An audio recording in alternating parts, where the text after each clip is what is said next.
What's up, guys? It's Clutch Plays here, and I'm going to be telling you who won each trade at the NBA trade deadline. So I'm going to have a two-part series to this.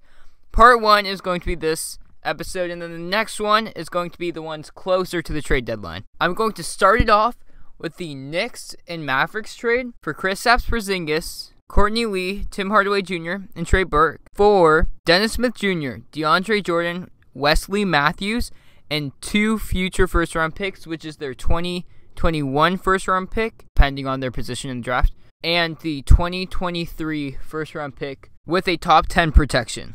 This trade is good for both teams because, 1, Kristaps didn't want to be in New York, and 2, he was causing a ton of drama, and a lot of stuff was going around with him and his brother trying to control and get a bigger part in the Knicks organization, which I wasn't too big of a fan of. On the other hand, the Knicks got a young player in Dennis Smith Jr., 2 first-round picks that they could use to either move up in the draft if they don't get a top 3 pick and try and get RJ or Morant. Probably not going to be able to get Zion with those 2 first-round picks. Lastly, they got a ton of cap relief.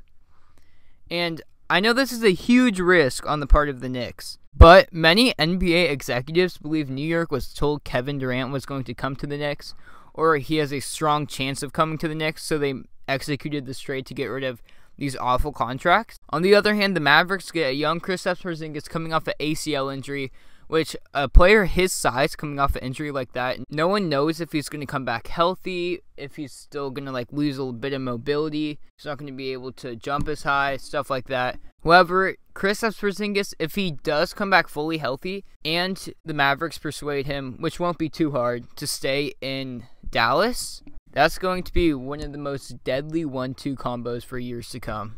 So in all reality, we really don't know who won the trade until free agency begins. The next trade we're going to be talking about is the Clippers trading Tobias Harris, Boban Marjanovic, and Mike Scott to the Clippers for Landry Shamet, Wilson Chandler, Mike Muscala, a 2020 first-round pick, a 2021 first-round pick from the Miami Heat, and 2 second-round picks along with that. So, start off with Tobias Harris's fit in Philadelphia. I feel like the fit is amazing at the moment because Philadelphia was really struggling with playing a power forward.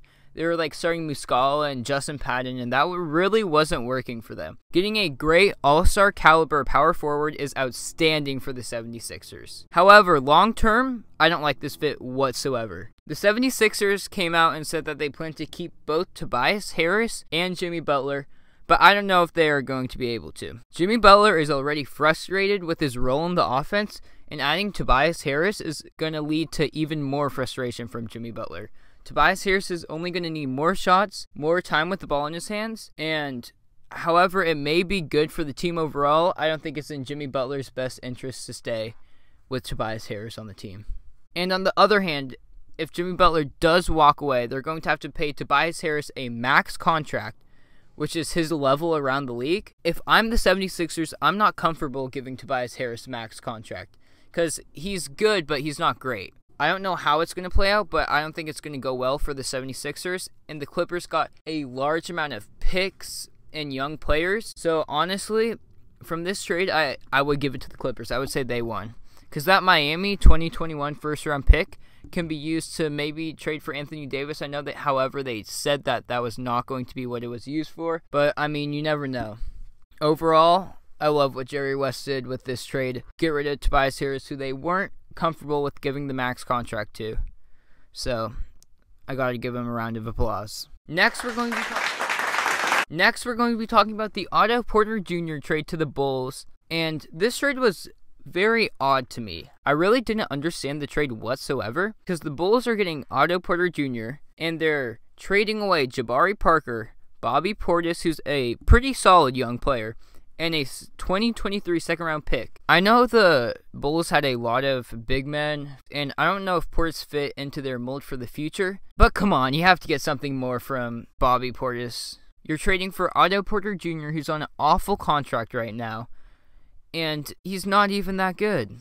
I love this trade on the Wizards' part because they need to tear everything down. They need to get rid of Otto Porter Jr., Bradley Beal, try and see if they can get rid of John Wall. He did recently get hurt, so that's going to be very, very hard to get rid of him, especially on that $40 million contract that no one wants, to be honest. But I do like the direction the Wizards are going and trying to stockpile young players and good draft picks.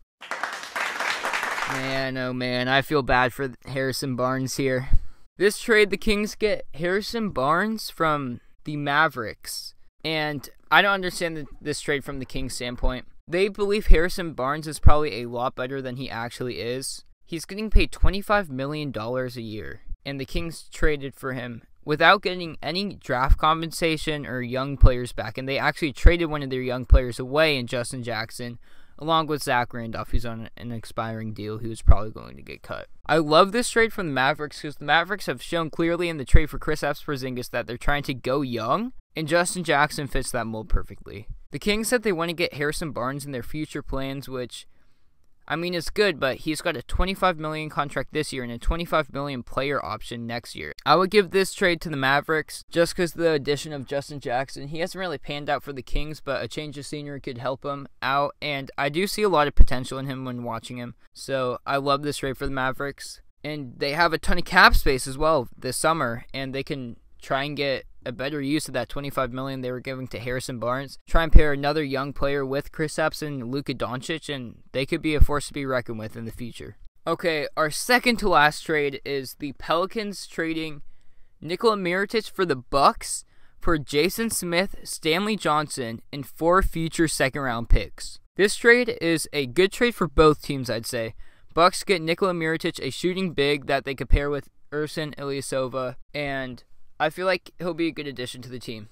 Bucks are in win-now mode, and this fits that mold. Nikola Mirotic helped boost the Pelicans last year into the playoffs, and he was a big part for the playoff run. On the Pelican side, they get a young player in Stanley Johnson. He's been traded a lot recently. I feel bad for the dude. But the most intriguing thing about this is 4 future second-round picks. The Pelicans are stockpiling picks right now to trade for Markieff Morris, along with this trade, and they're doing a great job of setting themselves up for the future. That's it for the video.